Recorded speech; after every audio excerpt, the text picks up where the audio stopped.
이렇게 밤새가면서 본 드라마 정말 대부분 우리나라에서라면은 막 에피소드 3회 정도. 에피소드 한 10개 정도 되는 걸 아, 얘네는 네. 한 4회 정도에서 어떻게 얘기를 이어가려고 이러지? 하지만 중두에 한번 퐁당 빠지신 분들은 与众不同坚实否？ 안녕하세요. 차이나는 찐사부의 김원동입니다.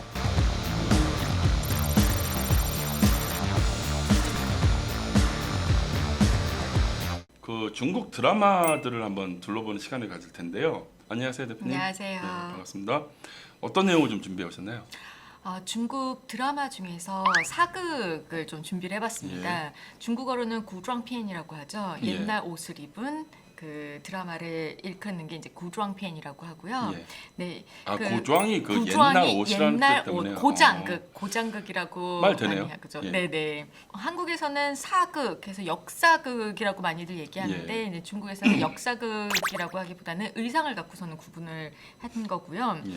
그 최근에 유행했었던 정말 대표적인 구庄편 사극을 한번 다뤄보도록 하겠습니다. 예. 지난 시간에 뭐 보보경심도 얘기했고 많은 예. 중국 드라마들이 언급이 됐었는데 최근에 가장 이슈가 됐었던 거는 아무래도 랑야방이었죠. 아, 랑야방 랑야방 혹시 보셨나요? 당연히 그것 때문에 저 옛날에 김용의 무협소설을 네. 보면서 대학 때 수업 시간에도 몰래 갖고 들어와서 보고 막 맞아. 계속 찐인 밤잠 거. 근데 네. 드라마 보면서 미국 드라마 24hours 이후에 네. 그다음에 프리즌 브레이크인가 그거 이후에 이렇게 밤새 가면서 본 드라마 정말 되게 오랜만이었던 것 같아요. 아 그래요? 밤새 예. 가면서 보셨구나. 네, 저는 사실 밤을 새 가면서까지는 보진 않았지만 랑야방을 보면서 기존의 판타지 사극하고는 조금 결이 다른 예. 굉장히 급이 한 단계 올라간 듯한 느낌이 들었어요. 예. 새로운 세계관과 그다음에 다양한 캐릭터 그리고 방대한 스토리를 굉장히 잘 엮어서 만들었었던 드라마고 이 랑야방 이후에 굉장히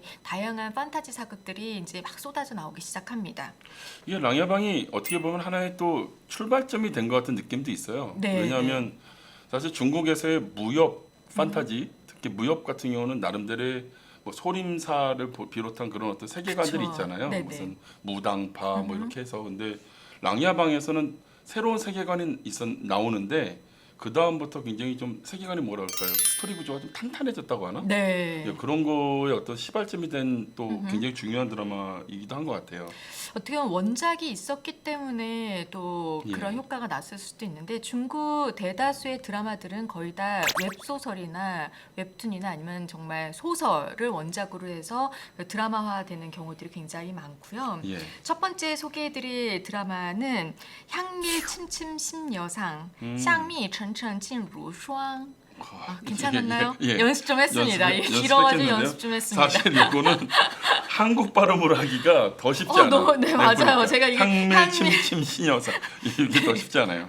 그래서 사실 중국어를 연습을 좀 해서 차라리 중국어를 하자. 한 호흡으로 못 가. 네, 맞습니다. 네. 이게 그냥 그대로 직역을 하면 향기로움이 깊게 여울져서 약간 그 서리와 같이 남는 이런 그런 제목인데 예.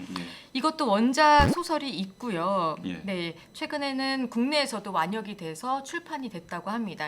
근데 저는 사실 그 소설을 읽어보진 않았는데 리뷰를 읽어보면은 소설보다 드라마가 훨씬 더 잘 만들었다라는 얘기들이 있습니다.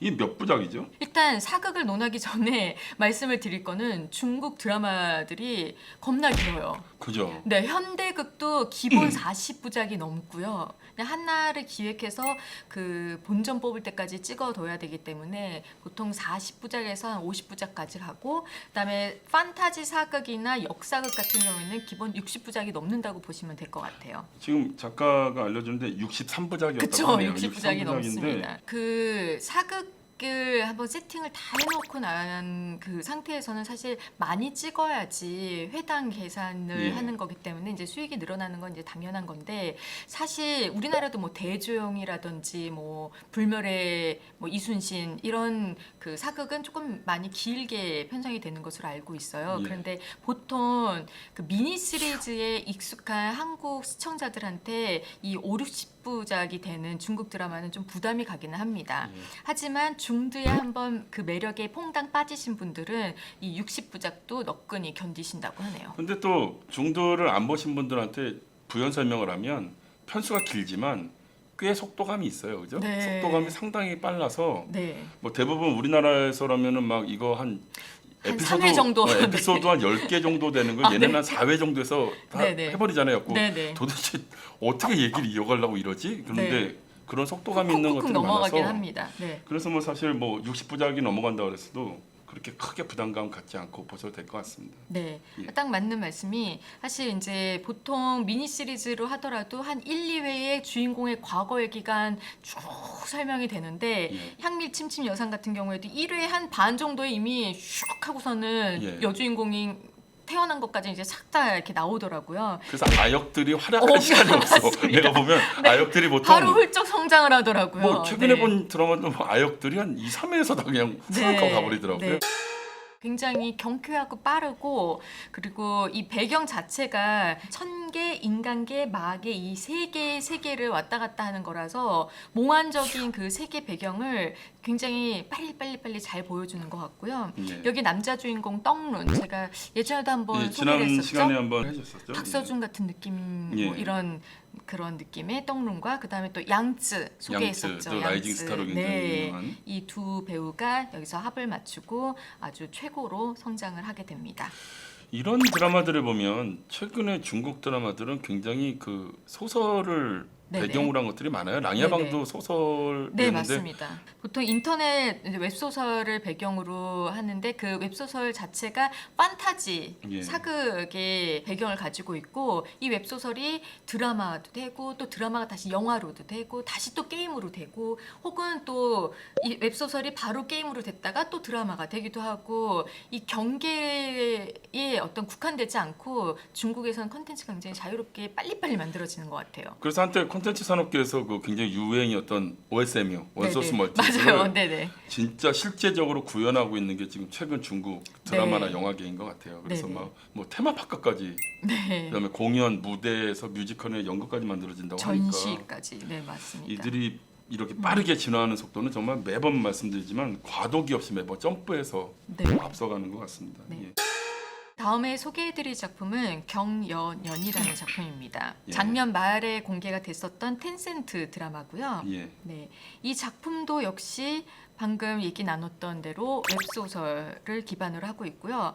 마온이라는 그 소설 작가의 작품 중에 하나입니다. 그러면 이것도 역시 웹소설이네요. 그렇죠. 그죠? 웹소설 예. 작가의 아주 유명한 대표적인 작품인데 이 마오니에 대해서 뭐 잠깐 언급을 하자면은 이 마오니 작품이 드라마화된 것들도 굉장히 많았고요. 택천기, 장야, 경연연 모두 다 드라마로 제작이 돼서 히트를 쳤고 참 이 마원이라는 이름을 그래서 저도 한번 검색해봤더니 음모를 꿉니다. 그러니까요. 교활한 계략을 꿉니다. 얘는 도대체 뭔 생각 갖고 이런 닉네임을 4차원이라고 줬을까요? 보셔야죠. 与众不同，